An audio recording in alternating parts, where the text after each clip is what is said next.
কাশির সিরাপের সঙ্গে আরো 12-13 ধরনের ট্যাবলেট গুঁড়ো করে মিশিয়ে ঝাঁকানোর পর যেই দ্রবণ তৈরি হয় তার নাম ঝাঁকি। রাজধানীর মাদকের বাজারে গাঁজা, ফেন্সিডিল, ইয়াবার সঙ্গে বারবার উঠে আসছিল নতুন এই মাদকের নাম।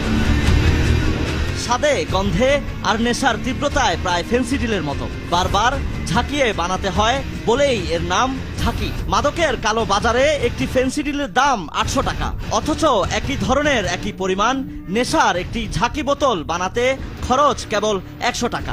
এ মাদক হরদম চলে আড্ডাগুলোতে। প্রস্তুত প্রণালী দ্রুত ছড়াচ্ছে একজন থেকে আরেকজনে। কে শিখেছে আপনাদের এই জিনিসটা বানানো? এটা আমরা তো খাই না, মাঝে মাঝে শিখছি আর খাবো না। কত টাকা লাগে এটা কিনতে? 20-50 টাকা, 50-60 টাকা। কয়টা ডিসপেন্সারি দেয় তোরা এগুলো? এটা সব জায়গায় পাওয়া যায় না। এক শ্রেণীর ওষুধের দোকানদার টাকার লোভে প্রেসক্রিপশন ছাড়া তরল এই বিষ তুলে দিচ্ছেন ভবিষ্যৎ প্রজন্মের হাতে। এমনই এক দোকান আছে রাজধানীর মিরপুরে। খবর পেয়ে স্টিং অপারেশন চলে সেখানে। সবই আছে, উনি অস্বীকার করতেছে। আপনার যে ফার্মেসিতে দিচ্ছেন মেডিসিন বিক্রি করেন, এটা তো একটা অনুমতি লাগে। এত কিছুর পরেও ক্যামেরার সামনে অপরাধ মানতে নারাজ বিক্রেতা। আমার কাছে এগুলো নাই, তো থাকলে না আমি দেখবেন।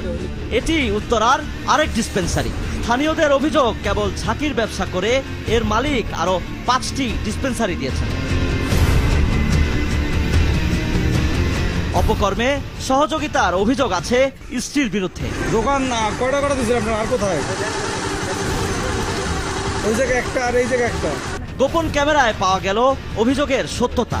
আর টিভির সোর্স, ক্রেতা সেজে গেলে ওষুধ দিলেন চিকিৎসকের ব্যবস্থাপত্র ছাড়াই। সিনামিন দিন, ডাইলে তো সিনামিন ভালো হবে, ডাইলে কেমন লাগবে, মানুষকে আমি চাইছ একটা দামারি লাগবে।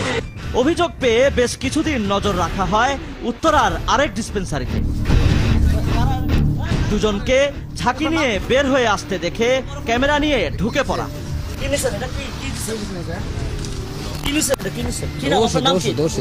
কি ওষুধ এটা? দেখেন এটা ওষুধ।